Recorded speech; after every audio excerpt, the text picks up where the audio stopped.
अस्सलाम वालेकुम नाजरीन, आप देख रहे हैं INN चैनल। मैं हूं शेख अहमद अली।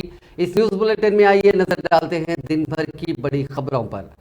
तेलंगाना के दारुल हुकूमत हैदराबाद समेत रियासत के अजला में बारिश की वजह से 6 अमवात हुई हैं, जिनमें भूपालपल्ली जिले के मुख्तलिफ मकामात पर बिजली गिरने के वाक़े में 3 अफराद हलाक हो गए, जबकि वनपर्ती जिले में अलग अलग मकामात पर पानी में गिरने से 2 अफराद की मौत हो गई। इसी तरह हैदराबाद में 4 साल कमसिन रेन के नाले में बह गया।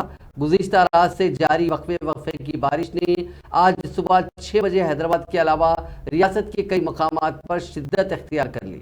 सुबह 10 बजे तक हैदराबाद और अजला के कई मकामात पर मूसलाधार बारिश हुई, जिसके नतीजे में कई नशीबी इलाके ज़ेरे आब आ गए। दोनों शहरों हैदराबाद और सिकंदराबाद के अलावा पुराने शहर के कई इलाकों की सड़कें तालाब में तब्दील हो गई और जगह जगह सड़कों पर पानी जमा हो गया, जिससे ट्रैफिक की आमद और रफ्त में शदीद मुश्किलात पेश आईं। सिद्दीपेट में औसतन 59.8 मिलीमीटर बारिश रिकॉर्ड की गई। सबसे ज्यादा बारिश नारायणरावपेट मंडल में 1.3 सेंटीमीटर और सबसे कम बारिश बेजंकी मंडल में 37.8 मिलीमीटर रिकॉर्ड की गई। शदीद बारिश की वजह से सिद्दीपेट जिले में कई तालाब, डैम और चेक डैम लबरेज हो गए। राजन्ना सिलसिला जिले में 80.2 mm बारिश रिकॉर्ड की गई। जिले के रुद्रंगी में 77.9 mm, चंदुर्ती में 66.6 mm, ऐसे ही रियासत के मुख्तलिफ इलाकों में ज़्यादा बारिश रिकॉर्ड की गई। हैदराबाद के मूसाराम ब्रिज के पास बारिश के पानी के तेज बहाव को देखा गया। हिमायत सागर और उस्मान सागर से पानी खारिज करने की वजह से मूसा नदी के अतराफ के इलाकों में भी बारिश का पानी जमा हो गया। शहर के कुकटपल्ली सर्कल के ऑलवेन कॉलोनी डिवीजन में वाक़ धरानी नगर कॉलोनी में घुटने बराबर पानी बह रहा था, जो नशीबी इलाकों को ज़ेरे आब कर दिया, जिससे ट्रैफिक की आमद रफ्त में काफ़ी दुश्वारियाँ हुई।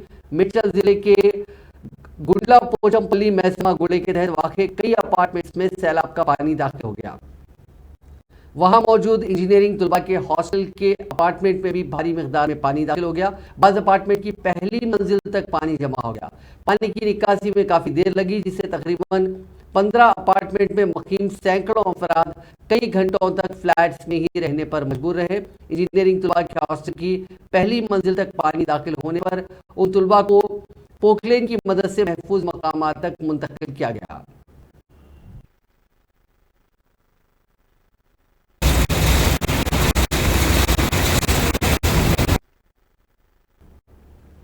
भोपालपल्ली जिले के चिटियाल मंडल के कायलापुर में बिजली गिरने से 2 खवातीन की मौत हो गई, जिनकी शिनाख्त 30 साल सरिता और 32 साल ममता की हैसियत से हुई, जो अपने खेत में ज़रूरी कामों में मसरूफ थी। इसी तरह दामद कुंटा गांव में बिजली गिरने से 46 साल राजेश्वर राव की मौत हो गई। इसी तरह वनपर्ती जिले के 2 मकामात पर पानी में बह जाने के बायस 6 साल लड़के की मौत हो गई, जबकि एक और वाक़े में शंकर नायक नामी नौजवान तालाब में गर्क हो गया। जबकि शहर के प्रगति नगर में वाक़ बाचूपल्ली नाले में 4 साल मिथुन रेड्डी पानी में बह गया। कमसिन की तलाश के लिए GHMC की डिजास्टर रिस्पांस फोर्स की कई टीमें मुतहरिक हो गई हैं। बताया गया कि लड़के के वालिद संतोष रेड्डी 5 साल कबल सूर्यापेट से इस इलाके में मुकीम थे और एक फार्मा कंपनी में काम करते थे। मिथुन रेड्डी आज सुबह किराने की दुकान के लिए घर से निकला था, नाले के मेन होल में वो गिर पड़ा। महकमे मौसमियात ने शदीद बारिश के पेश नज़र शहर हैदराबाद में अलर्ट जारी कर दिया है। कमिश्नर GHMC रोनाल्ड रॉस ने आवाम को चौकस रहने का मशवरा दिया। उन्होंने किसी भी परेशानी की सूरत में नंबर 100 या फिर 040, जो कि हैदराबाद का कोड है, नंबर है 211111, इस पर फोन कर सकते हैं।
तेलंगाना में गुज़िश्ता 2 दिन से जारी वक्फे से बारिश के बाइस कई अजला और शहर हैदराबाद के जुबान ज़खायर आब की सतह में खातिर ख्वाह इजाफा हुआ है और कई ज़खायर आब खतरे के निशान तक पहुंच गए हैं, जिसके बाइस महकमे आबपाशी के अहदेदार उन ज़खायर आब के दरवाज़ों को खोलकर पानी की निकासी कर रहे हैं। जिले निजामाबाद के श्रीराम सागर प्रोजेक्ट में पानी का शदीद बहाव दर्ज किया गया, जिसके बाद उसके 16 दरवाजे खोलते हुए 64,038 क्यूसिक्स पानी छोड़ा गया। इस प्रोजेक्ट में 95,600 क्यूसिक्स पानी का बहाव दर्ज किया गया। करीमनगर जिले के लोअर मानिया डैम में भी पानी का शदीद बहाव दर्ज किया गया, जिसके बाद उसके दरवाजे खोलते हुए पानी को छोड़ा गया। अहदेदारों ने उसके 6 दरवाजे खोलते हुए 18,000 क्यूसिक्स पानी को छोड़ा। इस डैम में 52,000 क्यूसिक्स पानी का बहाव दर्ज किया गया, जिसके बाद पानी को छोड़ा गया। कामारेड्डी जिले के निजाम सागर प्रोजेक्ट में 29,800 क्यूसिक्स पानी का बहाव दर्ज किया गया, जिसके बाद उसके 4 दरवाजे खोलकर उसके पानी को छोड़ा गया। इस आबी ज़खायर में पानी की मुकम्मल गुंजाइश 17.8 टीएमसी है। मंचिरियाल जिले में मूसलाधार बारिश की वजह से बारिश का शदीद पानी जिले के एल्लमपल्ली रिजर्वायर में आ रहा है। इस प्रोजेक्ट की मुकम्मल गुंजाइश 20.175 टीएमसी के बरखिलाफ आबी सतह 18.4527 टीएमसी तक पहुंच गई है। इसी दौरान शहर हैदराबाद के ज़खायर आब उस्मान सागर के 6 दरवाजे 2 फीट तक उठाकर 1380 क्यूसिक्स पानी मूसा नदी में छोड़ा गया। इस ज़खायर आब में बारिश और सैलाब का 1500 क्यूसिक्स पानी दाखिल हो रहा है। इस ज़खायर आब की मुकम्मल गुंजाइश 1790 फीट है, जिसमें अब तक 1789.2 फीट पानी जमा हो गया है। ज़खायर आब की आबी गुंजाइश 3.900 टीएमसी पानी है। फिलहाल ज़खायर आब में 3.716 पानी जमा हो गया है।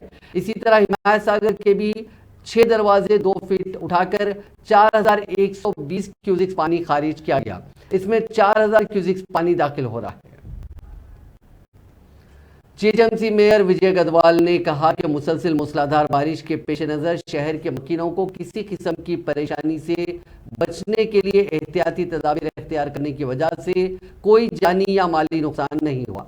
मेयर ने शहर के कई नशीबी इलाकों और कॉलोनियों का दौरा किया और मंगल की बारिशों के लिए इमदादी इक़दाम का जायजा लिया।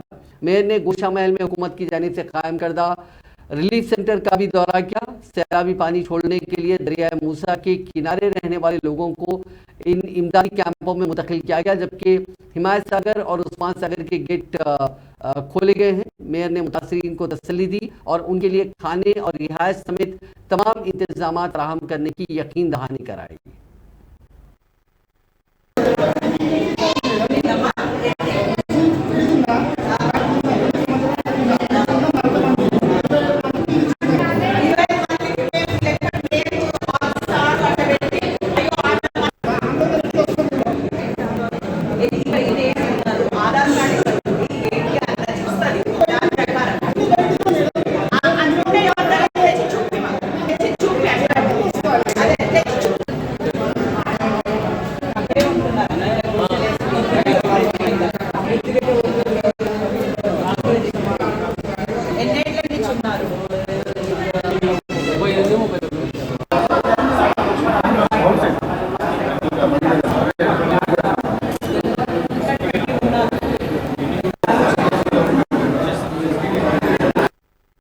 ఈ రోజు మీ అందరికీ కూడా తెలుసు భారీ వర్షాలు కురవడంతో గత 2 రోజుల నుంచి కూడా వర్షాలు కురుస్తున్నాయి. అయితే ఈ రోజు మాత్రం పొద్దున్న 4 గంటల నుంచి ఇంకా వర్షాలు కురుస్తున్నాయి. 9 సెంటీమీటర్ నుంచి 14 సెంటీమీటర్ల వరకు కూడా ఇప్పటి వరకు కూడా వర్షం కురుస్తూనే ఉండింది.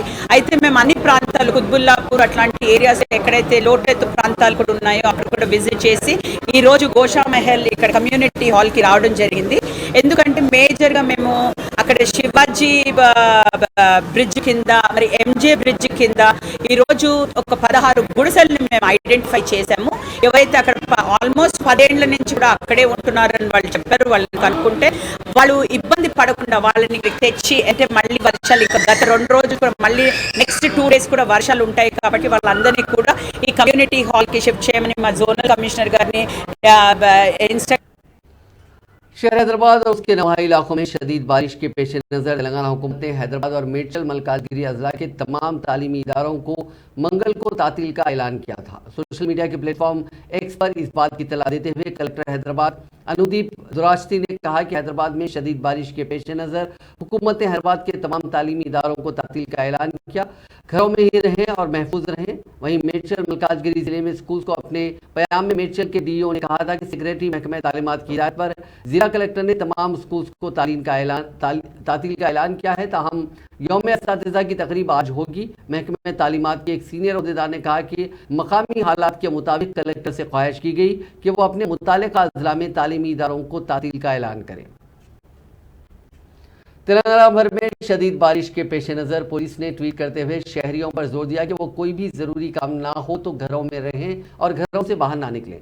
शहरियों की सलामती को यकीनी बनाने के लिए IT मुलाजिमीन से ख्वाहिश की गई थी कि वो घरों से ही काम करें। साथ ही अहम काम करने वाले वर्कर से ख्वाहिश की गई कि वो काम के मकाम पर जाने से पहले बारिश की सूरत हाल का जायजा लें। Telangana state southern power distribution company के CMD रघुराम रेड्डी ने हैदराबाद में शदीद बारिश की सूरत हाल का जायजा लिया। उन्होंने कंपनी के चीफ जनरल मैनेजर और सुपरिंटेंडिंग इंजीनियर्स के साथ ऑडियो कॉन्फ्रेंस मुनक्किद की और बिजली की फराहमी की सूरत हाल के बारे में तफसीलात हासिल की। CMD ने बिजली के सारिफिन से कहा कि वो बारिश के दौरान एहतियात करें। इस मौके पर उन्होंने कई तजावीज़ भी पेश की। उन्होंने कहा कि बारिश के दौरान बिजली के तारों और ट्रांसफार्मर्स के नीचे खड़े होने से गुरेज किया जाए। मवेशियों और पालतू जानवरों को भी बिजली के आला से दूर रखना चाहिए। अगर सड़कों पर पानी में कहीं भी बिजली की तार पड़ी हो तो उसके ऊपर से गाड़ी ना चलाएं। अगर दरख्तों की शाखों, गाड़ियों, दीगर इमारतों पर गिरे हुए तार हैं तो फौरन कंपनी को कॉल करें। तेलंगाना हाईकोर्ट ने मेदक पुलिस स्टेशन में खदीर खान की लॉकअप मौत पर हुकूमत को नोटिस जारी करते हुए जवाब दाखिल करने की हिदायत दी। खदीर खान की बीवी की जानिब से हाईकोर्ट में एक रीट पिटीशन दायर की गई, जिस पर कोर्ट ने सेक्रेटरी महकमा दाखिला, मेदक SP, मेदक SHO और दीगर को नोटिस जारी की। गुज़िश्ता साल फरवरी में मेदक के खदीर खान को पुलिस ने चोरी के मुकदमे में गिरफ्तार किया था और काफ़ी मारपीट की थी, जिसके बाद खदीर खान की तबीयत खराब हो गई, जिस पर उन्हें हैदराबाद के गांधी हॉस्पिटल में दाखिल कराया गया था। इलाज के दौरान वो जख्मों से जानबर ना हो सके। खदीर खान की बीवी सिद्धेश्वरी ने हाईकोर्ट से इस मामले को रुजू किया और दावा किया कि उनके शोहर की मौत मारपीट की वजह से हुई है। चीफ जस्टिस आलोक आराधे और जस्टिस NV श्रावण कुमार की बेंच ने पीर को इस दरखास्त पर समाअत की। उनके वकील ने दरखास्त की कि एक स्पेशल इन्वेस्टिगेशन टीम तश्कील दी जाए और जांच का हुक्म दिया जाए। दरखास्त गुजार ने हुकूमत से 50 लाख रुपए मुआवजा अदा करने का हुक्म जारी करने और CCTV फुटेज को महफूज करने की हुकूमत को हिदायत देने की दरखास्त की। रियासती हाईकोर्ट ने रियासती वजीर गंगुला कमलाकर के इंतखाब के खिलाफ दाखिल होने वाली दरखास्त की समाअत करते हुए दरखास्त गुजार व BJP रुकने पार्लियामेंट बंडी संजय की मुसलसिल 3 मरतबा अदालत में हाजिर न होने पर शदीद नाराजगी का इजहार किया और कहा कि अगली समाअत में अदालत की जिराह में शिरकत के लिए सैनिक वेलफेयर फंड में 50,000 रुपए की रकम जमा करने की हिदायत दी। करीमनगर असेंबली हल्के से 2018 के इंतखाबात में मुंतखब होने वाले BRS के रुकन असेंबली व वजीर गंगुला कमलाकर पर इंतखाबी धांधलियों का इल्जाम आयद करते हुए उस वक्त के BJP उम्मीदवार बंडी संजय ने उनके इंतखाब को हाईकोर्ट में चैलेंज किया था। एक तवील समाअत के बाद अदालत ने इस केस के सिलसिले में बंडी संजय से जिराह करने का फैसला किया था। ताहम 3 मरतबा भी अदालत में वो हाजिर नहीं हुए। इस मरतबा उनके वकील ने बताया कि बंडी संजय फिलवक्त अमेरिका के दौरे पर हैं और वो 12 सितंबर की समाअत में शिरकत करेंगे, जिस पर अदालत ने कहा कि सैनिक वेलफेयर फंड में 50,000 रुपए की रकम जमा करने पर ही उन्हें अदालत में हाजिर होने की इजाज़त दी जाएगी। वज़ीर आज़म नरेंद्र मोदी ने असातिज़ा से मुल्क के नौजवानों को मकामी विरसा, तारीख और सकाफत के साथ साथ साइंस और टेक्नोलॉजी बिलखुसूस रीसाइकलिंग से वाकिफ कराने की अपील की। यौम असातिज़ा के मौके पर वज़ीर आज़म मोदी ने आज दिन में 7 लोक कल्याण मार्ग में नेशनल टीचर्स अवार्ड 2023 के फातिहीन से बातचीत की। इस बातचीत में 75 अवार्डीज शामिल थे। तो आज अपना प्रिपेयर्ड हो जाएगा, सिलेबस के बाहर ही करेंगे। सबसे पहले तो आप सबका स्वागत है, क्योंकि हमारे यहाँ कहा जाता है कि जब अतिथि आपके घर आते हैं और अतिथि की चरण रज जब आपके घर में पड़ती है तो ईश्वर का रूप होती है। तो आप मेरे यहाँ मेहमान हैं और आपकी चरण रज आज मेरे घर में आई है, तो मैं बहुत भाग्यशाली हूँ। तो उससे इसलिए आप सबका यहाँ आने के लिए बहुत बहुत धन्यवाद। जनमानस, छोटे से छोटा बच्चा और बुजुर्ग आदमी 100 वर्ष का भी जानता है कि परिवर्तन एक तरफा नहीं है, परिवर्तन चौतरफा है। और देश अब चल नहीं रहा है, देश दौड़ नहीं रहा है, देश उड़ रहा है। पर्यावरण संरक्षण और संवर्धन का भारतीय संस्कृति में बहुत ही जड़ें मजबूत हैं। हम अपने छात्रों को किस तरह से सजग कर सकते हैं कि वो इसे साकार कर सके? आप एकलव्य स्कूल में है, मतलब ज्यादातर आप आदिवासी बच्चों के बीच में है। अगर आदिवासी बच्चों के बीच में है तो पर्यावरण की रक्षा तो उनसे हमें सीखनी है जी। हमें उन्होंने जितनी पर्यावरण की रक्षा की है शायद कोई और कर सकता है। अब हमारे देश में रिसाइकल, हर चीज को रिसाइकल करना ये हमारे कल्चर में था। अगर कपड़े पुराने हो गए तो बड़े भाई के छोटे भाई को फिर पहनने लायक न रहे तो उसमें से कोई रजाई विजाई बना दो। आज कल्चर क्या आया है? कांग्रेस लीडर राहुल गांधी ने यौम असातिज़ा के मौके पर असातिज़ा को सलाम पेश करते हुए डॉक्टर सर्वपल्ली राधाकृष्णन को उनके यौम पैदाइश पर खिराज अकीदत पेश किया और कहा कि वो अपने मुखालिफिन को भी अपना गुरु मानते हैं। राहुल गांधी ने साबिक़ सदर सर्वपल्ली राधाकृष्णन को यौम असातिज़ा पर उनकी यौम पैदाइश पर खिराज अकीदत पेश किया और कहा कि वो अपने कामों के हवाले से मुखालिफिन की तनक़ीद से भी सीखते हैं और उन्हें अपना गुरु मानते हैं। उन्होंने कहा कि यौम असातिज़ा एक अहम मौका है, इसमें सभी असातिज़ा की जो खिदमत होती है उन्हें खिराज पेश किया जाना चाहिए। ज़िंदगी में गुरु का मकाम बहुत बुलंद है जो आपकी ज़िंदगी का रास्ता रोशन करता है और आपको सही सिमत में चलने की तरगीब देता है। रियासती हुकूमत की जानिब से आज यौम असातिज़ा के मौके पर रियासत के मुंतखब असातिज़ा बशमूल प्रोफेसर्स व लेक्चरर्स को उनकी कारकर्दगी की बुनियाद पर बेस्ट टीचर अवार्ड तकसीम किए गए। वज़ीर दाखिला मोहम्मद महमूद अली और वज़ीर तालीम सबीता इंदिरा रेड्डी ने रविंद्र भारती में मुनक़िदा यौम असातिज़ा तकरीब में शिरकत की और असातिज़ा में अवार्ड तकसीम किए। वज़ीर तालीम सबीता इंदिरा रेड्डी की सदारत में मुनक़िदा इस तकरीब में शिरकत करते हुए वज़ीर दाखिला ने कहा कि दुनिया में वही मुल्क तरक्की करते हैं जहां तालीम मियारी हो। जिस किसी मुल्क में तालीम को नज़रअंदाज किया गया वो काफ़ी पस्त हो गया। అదేవిధంగా గొప్పగా ఫీల్ అవుతూ ఇది ప్రత్యేకంగా ఉంటుంది. ఎందుకంటే మీకు సన్మానిస్తున్న ప్రతి సందర్భంలో కూడా విద్య నేర్పిన ప్రతి ఒక్కరికి కూడా వాళ్ళ విద్య నేర్పిన గురువు గుర్తుకొస్తూ ఉంటాడు. ఇప్పుడే రఘురామ్ రెడ్డి గారు చెప్పినట్టు జన్మనిచ్చిన తల్లిదండ్రులు ఏ విధంగా రుణపడి ఉంటామో బ్రతుకును నేర్పిన బ్రతకడానికి అవకాశం అన్ని అంగులతో అంటే జీవన ప్రయాణంలో సమస్యలు ఎదురైనప్పుడు మేము నిలదొక్కునే విధంగా మమ్మల్ని తీర్చిదిద్దిన ప్రతి ఇండియా అయింది అని పోయి రిక్వెస్ట్ చేశారు స్వామి బట్ సెలబ్రేట్ అవుతా అని ఒకటి మాట చెప్పడం వద్దు మా టీచర్ డే సెలబ్రేట్ చేయడం బాగా అవుతుంది. మనకు టీచర్స్ మా పేరెంట్స్ ఎక్కువ చేసిన ఉన్నారు టీचर्स उन्होंने इसलिए मैच और मैं सबसे अहम बात ये बताना चाहता हूँ कि तेलंगाना बनने के बाद हमारे ऑनरेबल सीएम साहब ने एजुकेशन बड़ी तवज्जो दी। खासतौर से मेरी बहन श्रीमती सबीता इंदिरा रेड्डी जब से मिनिस्टर बनी है बहुत एजुकेशन पर काम हुआ है। साबिका हुकूमतों से ज्यादा अगर एजुकेशन पर काम हो रहा है तो तेलंगाना स्टेट बनने के बाद हो रहा है। हमारे सीएम साहब ने माँ ऊरू मानो बड़ी माँ बस्ती मानो बड़ी प्रोग्राम के तहत इतना बजट सैंक्शन किए हैं कि मैं समझता हूँ आजादी के बाद कभी भी इतना बजट हमारे लिए सैंक्शन नहीं हुआ। स्कूल के बजट के अलावा स्पेशल बजट दिया गया था ताकि इंफ्रास्ट्रक्चर स्कूल के अंदर जो भी बच्चों को फैसिलिटीज हो उसे प्रोवाइड किया जाए। मैं यही कहता हूँ कि दुनिया में सबसे बड़ा इंसान जो होता है वो हमारा टीचर होता है। हम टीचर्स की अभी हमारे चेयरमैन साहब श्रीधर साहब ने कहा था कि हमारे चीफ मिनिस्टर साहब ने वर्ल्ड टेबल कॉन्फ्रेंस लगाई। उस कॉन्फ्रेंस में उन्होंने किसी के खतरों पर सर नहीं देखा। उनके टीचर के कर्मों पर उन्होंने सफर कहा, ये बता दिया हमको कि टीचर की क्या अहमियत होती है। टीचर की वजह से कोई लीडर बन सकता है, प्रोफेसर बन सकता है, डॉक्टर बन सकता है, साइंटिस्ट बन सकता है, दुनिया का बड़ा अजीब इंसान बन सकता है, तो वो हमारे टीचर्स की वजह से। दुनिया में दो इंसान होते हैं जो तरक्की पर खुशी का इजहार करते हैं।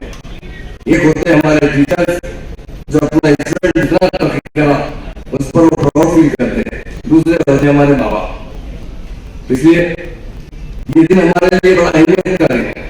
टीचर्स डे हम मनाते हैं, उसमें हम अपने स्टूडेंट तक ये मैसेज पहुंचाना जरूरी है कि टीचर्स की अहमियत क्या होती है।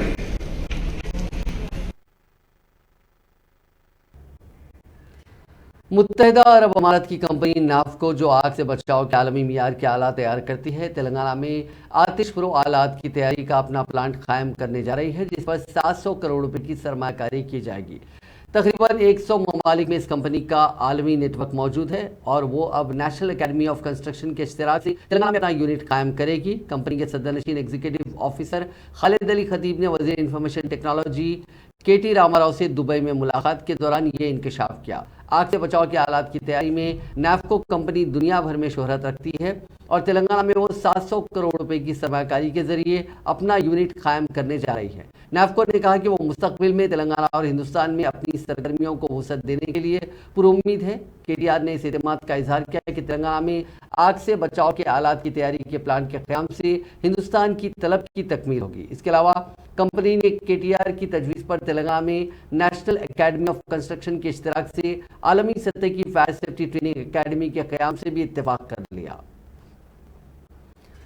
सदर रियासती बीजेपी और मरकजी वजीर किशन रेड्डी ने आज मीडिया से बात करते हुए बताया कि वजीर आला चंद्रशेखर राव ने इख्तिदार हासिल करने से कबल 17 सितंबर को सरकारी तौर पर मनाने का आवाम से वादा किया था, लेकिन इख्तिदार हासिल करने के बाद मजलिस की हिदायत और इशारों पर इस वादे को फरामोश कर दिया गया। उन्होंने बताया कि 17 सितंबर को उस वक्त के मरकजी वजीर दाखिला सरदार वल्लभ भाई पटेल ने हैदराबाद को मुल्क में शामिल करने के इक़दाम किए थे। इस दिन और उस तारीख को मरकजी हुकूमत बीजेपी की जानिब से गुज़िश्ता साल 17 सितंबर को परेड ग्राउंड पर तकरीब का इनेकाद अमल में लाते हुए मरकजी वज़ीर दाखिला अमित शाह ने कौमी परचम लहराया था और जारिया साल भी 17 सितंबर को मरकजी हुकूमत की जानिब से बड़े पैमाने पर तकारीब का इनेकाद अमल में लाया जाएगा।